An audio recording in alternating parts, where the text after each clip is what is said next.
kita kembali belajar di rumah untuk menghindari penyebaran COVID-19.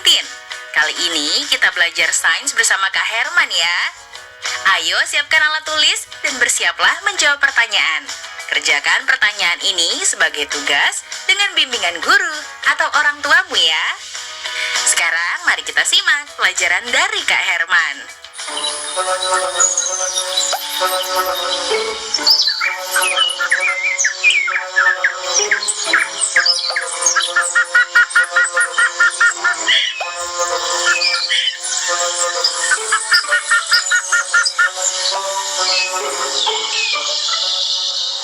Halo Sobat X Science, jumpa lagi dalam program kesayangan kita semua, X Science, Eksplorasi Science.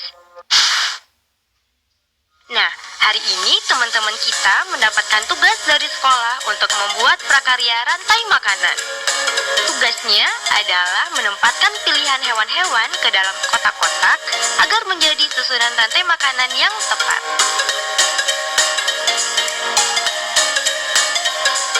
Sobat X Science, tahu tidak komponen apa aja sih yang terdapat dalam rantai makanan? Yuk kita saksikan bersama penjelasan narasumber berikut. Halo Sobat X Science, jumpa lagi bersama Kak Herman dalam program kesayangan kita, X Science, Eksplorasi Sains. Adik-adik, Kakak yakin adik-adik di rumah sudah tak asing lagi dengan yang namanya rantai makanan kan? Apa sih rantai makanan itu? Rantai makanan adalah peristiwa perpindahan energi dari satu makhluk hidup ke makhluk hidup lainnya. Ada makhluk hidup yang berperan sebagai produsen, ada makhluk hidup yang berperan sebagai konsumen, dan ada pula makhluk hidup yang berperan sebagai pengurai. Jadi, dengan kata lain, rantai makanan adalah proses transfer energi. Kita kasih contoh ya. Padi dimakan oleh tikus. Tikus dimakan oleh ular. Ular dimakan oleh elang. Elang mati nanti akan diuraikan. Nah, dari beberapa rantai makanan itu berkumpul membentuk suatu jaring-jaring makanan. Bagaimana? Sudah paham kan adik-adik? Saatnya kita bernalar. Yuk, mari kita bernalar ya. Jumlah organisme A, B, C, D, dan E yang membentuk rantai makanan di suatu komunitas ditunjukkan oleh grafik berikut. Susunlah urutan rantai makanan dengan tepat berdasarkan data yang ditampilkan grafik, serta jelaskan bagaimana membentuk rantai makanan tersebut.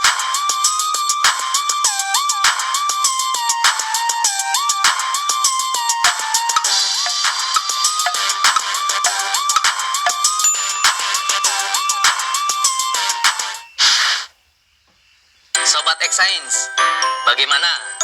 Bisakah kalian menjawabnya? Mari kita coba untuk menjawab pertanyaan tadi ya. Dalam keadaan seimbang, jumlah produsen tentunya harus paling banyak dibandingkan dengan yang lainnya. Kemudian diikuti oleh konsumen tingkat 1, konsumen tingkat 2, konsumen tingkat 3, dan seterusnya. Sehingga untuk menjawab pertanyaan tadi, urutan yang tepat untuk membentuk suatu rantai makanan adalah B, A, D, E, kemudian C. Jadi adik-adik sudah mengerti kan dengan apa yang namanya rantai makanan? Mari kita ulang kembali. Apa sih rantai makanan itu? Rantai makanan adalah peristiwa transfer energi dari satu makhluk hidup ke makhluk hidup lainnya dengan urutan tertentu.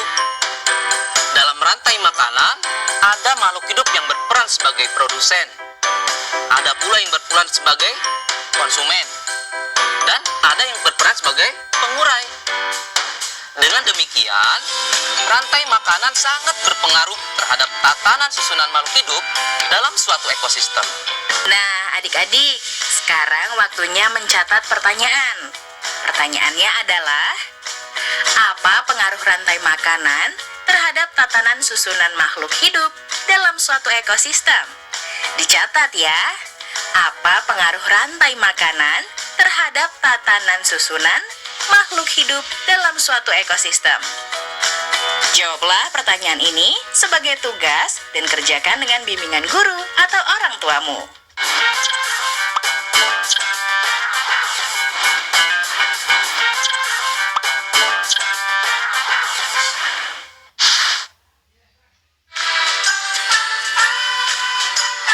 Kementerian Pendidikan dan Kebudayaan terus mendukung pembelajaran jarak jauh dan memajukan budaya Indonesia di masa pandemi Corona. Saksikan program Belajar dari Rumah setiap Senin sampai Minggu untuk semua jenjang pendidikan, guru, dan orang tua hanya di TVRI. Marilah kita bersama-sama belajar dari rumah.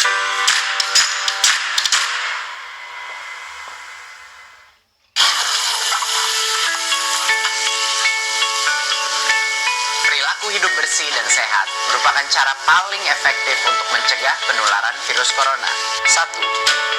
Mari mencuci tangan menggunakan sabun selama 60 detik dengan air mengalir. 2. Tingkatkan daya tahan tubuh dengan istirahat cukup dan rajin berolahraga. 3. Konsumsi makanan bergizi seimbang yang dimasak sempurna dan minum air putih 8 gelas per hari. 4. Gunakanlah masker atau tutup mulut dengan lengan jika batuk atau bersin. 5. Jika ada gejala seperti demam dan sesak napas, segera kunjungi pelayanan kesehatan terdekat. Jadi, tetap tenang dan selalu waspada. Mari kita maksimalkan upaya pencegahan virus corona dengan menerapkan perilaku hidup bersih dan sehat.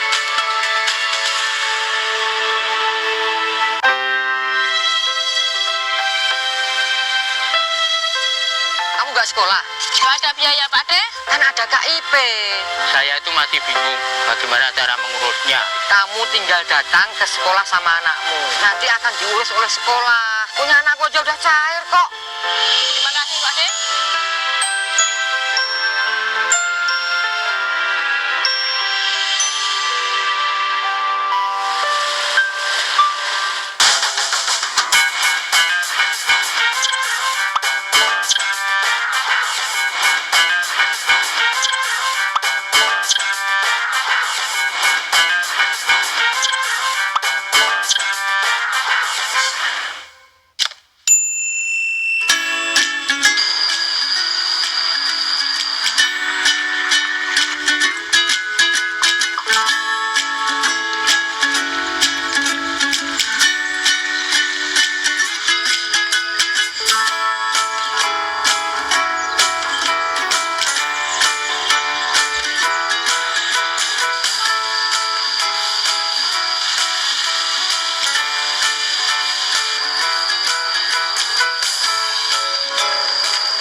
Teman-teman, kan kita dapat tugas tuh dari Bu Guru. Kita suruh nentuin konsumen sama produsen. Kira-kira yang mana ya?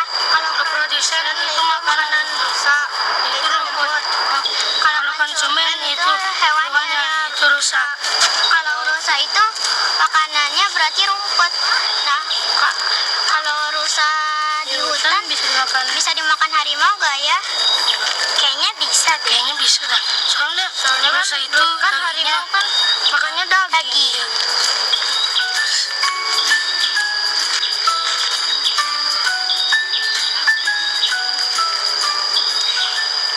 Halo Sobat X Science, kembali bersama Kak Herman dalam program kesayangan kita, X Science, Eksplorasi Sains. Adik-adik, kalian pasti penasaran kan bagaimana hubungan interaksi yang terjadi dalam jaring-jaring makanan? Yuk mari kita simak penjelasan berikut. Yang pertama adalah produsen. Produsen adalah makhluk hidup yang dapat membuat makanannya sendiri dengan bantuan sinar matahari. Prosesnya dinamakan fotosintesis. Wah, indah sekali ya alam Indonesia ini. Dengan begitu banyaknya hutan yang ada di Indonesia. Yang kedua, konsumen tingkat 1. Komponen pada konsumen tingkat 1 ini diisi oleh binatang. biasanya adalah binatang herbivor yang memakan organisme autotrof yang tropiknya rendah. Karena termasuk dalam kelas heterotrof, maka konsumen tingkat 1 ini tidak dapat membuat makanannya sendiri dan bergantung pada produsen. Contoh binatang herbivor yang ada di hutan adalah rusa.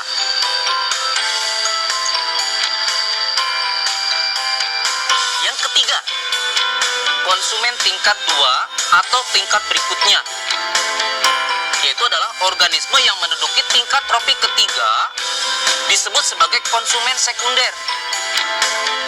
Diduduki oleh hewan pemakan daging atau karnivora.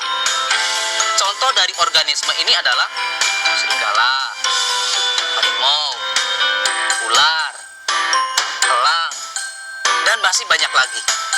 Posisi dari konsumen tingkat 2, tingkat 3, dan tingkat seterusnya bukanlah akhir dari jaring-jaring makanan. Sebab ketika nanti mati, tubuhnya akan diuraikan menjadi mikroorganisme yang akhirnya akan diserap oleh tanah. Yang terakhir yaitu pengurai. Organisme ini bertugas menguraikan tubuh hewan yang sudah mati menjadi zat yang dibutuhkan oleh tanah. Fungsi dari komponen ini sangat berharga bagi kesuburan tanah. Proses rantai makanan akan berulang, di mana unsur yang telah diuraikan tersebut akan dimanfaatkan oleh tumbuhan untuk membuat makanan melalui proses fotosintesis. Contoh dari pengurai adalah jamur, bakteri, dan hewan kecil seperti cacing tanah atau belatung juga termasuk ke dalam pengurai. Saatnya kita bernalar. Yuk, mari kita bernalaria. Saatnya Sobat Exchange menjawab pertanyaan nalaria berikut. Fatir sedang mengerjakan soal pekerjaan rumah tentang rantai makanan dan jaring-jaring makanan. Berikut ini adalah bagan jaring-jaring makanan yang ditampilkan salah satu soalnya. Pada jaring-jaring makanan tersebut, berapakah jumlah organisme omnivora?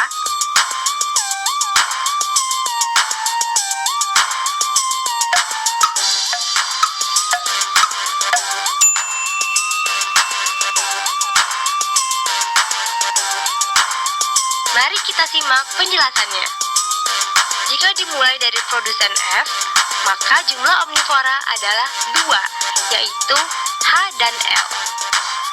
Karena H memakan F dan G, L memakan F, H, dan M. Jadi, adik-adik sudah mengartikan dengan jaring-jaring makanan, sehingga apa perbedaan antara rantai makanan dengan jaring-jaring makanan ya? Perbedaannya adalah rantai makanan merupakan bagian dari jaring-jaring makanan, sehingga jaring-jaring makanan akan menimbulkan banyak sekali rantai makanan yang terhubung satu sama lain. Jika skemanya digambar, jaring-jaring makanan akan berbentuk seperti jaring laba-laba. Nah, adik-adik, sekarang waktunya menjawab pertanyaan. Pertanyaannya adalah, apa perbedaan antara rantai makanan dengan jaring-jaring makanan? Dicatat ya.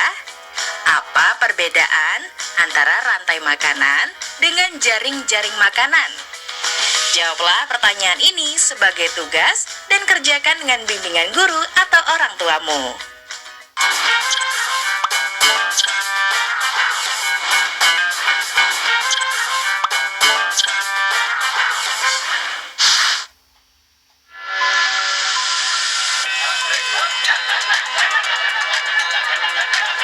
Indonesia memiliki keragaman budaya yang tersebar dari Sabang sampai Merauke. Temukan keragaman budaya Nusantara di Ragam Indonesia setiap Sabtu dan Minggu pukul 10.30 waktu Indonesia Barat. Dipersembahkan oleh Pemerintah mengimbau masyarakat dapat bertahan di rumah saja. Ini yang membuat saya rindu akan mereka. Walau berjauhan, Jarak bukan alasan untuk berhenti mendapatkan pendidikan.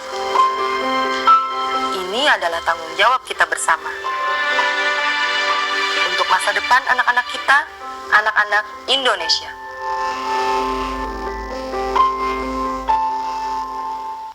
Belajar dari rumah sangat menyenangkan. Iya ya, asik banget.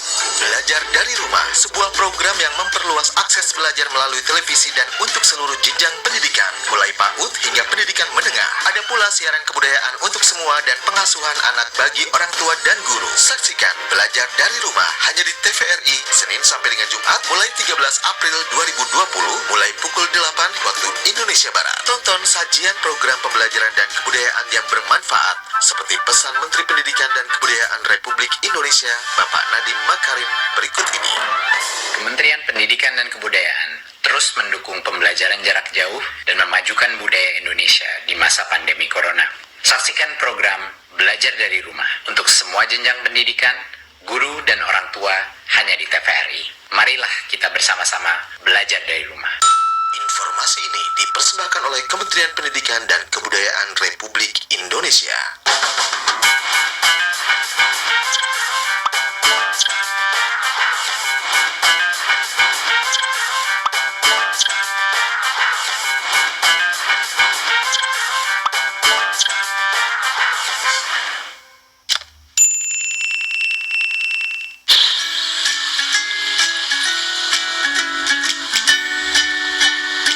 Halo Sobat Exchange, kali ini kita akan belajar tentang ekosistem dan mengetahui bagaimana hubungan makhluk hidup di dalam ekosistem.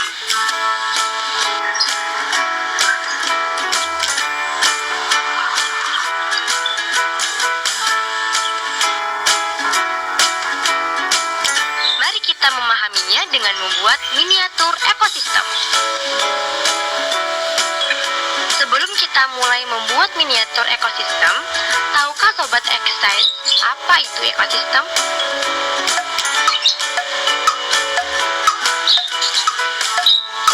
Baik, kakak akan jelaskan kepada sobat di rumah. Ekosistem adalah hubungan saling ketergantungan antara makhluk hidup dan lingkungannya.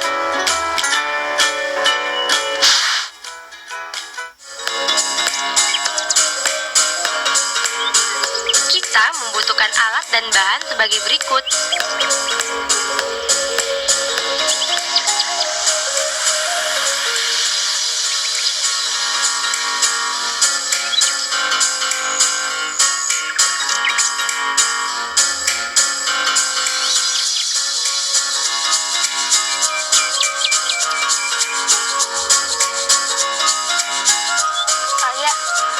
Ayo kita buat miniatur ekosistem hutan. Ayo. Kita ngapain dulu nih? Pertama, kita warnain sungainya dulu. Pertama, tentukan ekosistem yang ingin kita buat. Kemudian, susunlah sekreatif mungkin.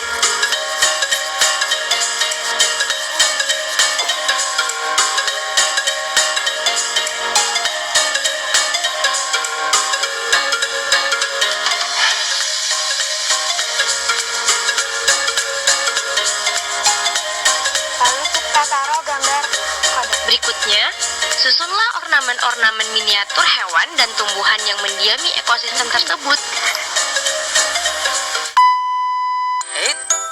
Adik-adik tunggu dulu. Sebelum kita masuk ke tahapan meletakkan ornamen hewan dan tumbuhannya, adik-adik harus tahu dulu nih bagaimana hubungan interaksi makhluk hidup dalam suatu habitat yang mendiami suatu ekosistem. Pertama, hubungan mutualisme. Mutualisme adalah bentuk hubungan antar makhluk hidup yang saling menguntungkan satu sama lain. Contohnya adalah bunga dengan kupu-kupu. Mengapa sih bunga dan kupu-kupu disebut saling menguntungkan? Karena kupu-kupu membantu penyerbukan bunga, sedangkan bunga menyediakan nektar dan sari-sari makanan yang dibutuhkan oleh kupu-kupu. Yang kedua, parasitisme. Apa itu parasitisme? Parasitisme adalah bentuk hubungan yang merugikan yang dialami oleh salah satu organisme makhluk hidup. sedangkan yang lainnya diuntungkan. Apa sih contohnya? Contohnya adalah benalu dengan tumbuhan inangnya. Benalu dapat mengganggu keberlangsungan hidup inangnya, bahkan dapat mengakibatkan inangnya tersebut mati. Hal ini disebabkan karena benalu tumbuh dan berkembang dengan mengambil zat-zat makanan yang bersumber pada inang, sehingga tumbuhan inang tersebut akan kekurangan nutrisi pada pertumbuhan. Berikutnya yang ketiga adalah komensalisme. Komensalisme merupakan hubungan antar organisme. Salah satu diuntungkan, namun yang lainnya tidak dirugikan dan tidak pula diuntungkan. Contohnya, ikan ramora kecil yang menempel pada ikan hiu. Bagaimana sih hubungan antara ikan ramora kecil dan ikan hiu? Ikan ramora akan selalu mengikuti dan berlindung di bawah tubuh ikan hiu, sehingga ia akan mendapatkan keuntungan berupa perlindungan dan makanan yang berasal dari sisa-sisa makanan dari ikan hiu. Sedangkan pada pihak ikan hiu tidak mendapatkan kerugian dan keuntungan apapun dari perilaku ikan ramora tersebut. Nah, bagaimana Sobat Extend? Sudah siap untuk lanjut ke tahap berikutnya? Yuk, mari kita pasang ornamen tumbuhan dan hewannya dengan memperhatikan hubungan interaksi makhluk hidup di dalamnya. Setelah itu kita taruh tanaman seperti ini. Ini kan ada pohon. Hewan yang memakan pohon ini, rumput ini yaitu zebra,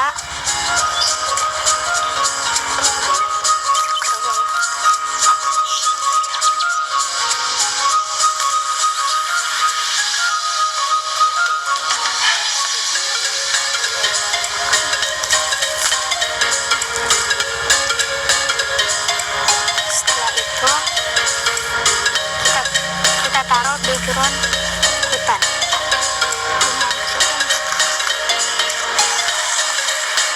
Setelah itu, pastikan di sana terjadi hubungan yang setimbang dalam interaksi ekosistem yang kita buat. Dan jangan lupa ditempelkan burung elang. Nah, di sini terlihat yang memakan rumput adalah zebra, kerbau hutan, dan kijang. Nah, hewan yang memakan daging di sini ada serigala dan elang. Ada cacing di bawah pohon yang sudah busuk. Dan miniatur ekosistem telah selesai kita buat. Mudah kan membuatnya? Selain membuat belajar menjadi menyenangkan, dengan membuat miniatur ekologi ini dapat meningkatkan kreativitas dan daya imajinasi kita loh sobat. Saatnya kita bernalar. Yuk, mari kita bernalaria. Saatnya Sobat X Science menjawab pertanyaan nalaria berikut. Ilustrasi berikut menunjukkan hubungan antar makhluk hidup di suatu ekosistem. Bacalah dengan teliti ya. Di suatu ekosistem, ada beberapa ekor hewan A yang suka memangsa hewan B. Sementara, hewan D menjadi mangsa hewan C. Daun sawi berlubang-lubang karena dimakan hewan D. Pada saat tertentu, seekor hewan E mengitari tempat tersebut untuk memangsa hewan A. Hewan C juga adalah makanan favorit hewan A. Hewan B menjadi pemakan produsen. Berikut ini yang merupakan bagan jaring-jaring makanan berdasarkan ilustrasi di atas adalah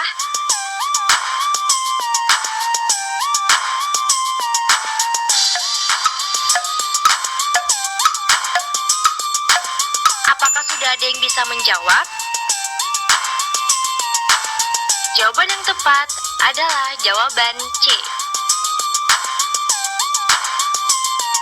Karena soal ini perlu bernalar, maka kita harus mencari dahulu nih produsennya. Produsen di soal ini adalah daun sawi. Daun sawi dimakan oleh B dan D, sedangkan D dimakan oleh C. Kemudian pada soal dituliskan C dan B dimakan oleh A. Namun, A bukan konsumen tingkat akhir karena A dimakan oleh E. Dari penjelasan tersebut, kita dapat mencocokkan jawaban dengan pilihan yang sesuai, yaitu pilihan C. Dan dapat disimpulkan terbentuklah jaring-jaring makanan dengan dua rantai makanan pada ekosistem tersebut. Gimana, mudah bukan belajar sains? Sampai jumpa pada eksplorasi sains berikutnya. Nah, adik-adik, sekarang waktunya menjawab pertanyaan. Pertanyaannya adalah, bagaimana hubungan interaksi antara makhluk hidup yang mendiami habitat dalam suatu ekosistem? Dicatat ya, bagaimana hubungan interaksi antara makhluk hidup yang mendiami habitat dalam suatu ekosistem? Jawablah pertanyaan ini sebagai tugas dan kerjakan dengan bimbingan guru atau orang tuamu. Sekarang adik-adik belajar di rumah saja bersama Kak Herman hanya di TVRI.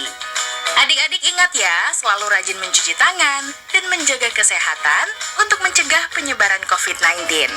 Sampai jumpa lagi.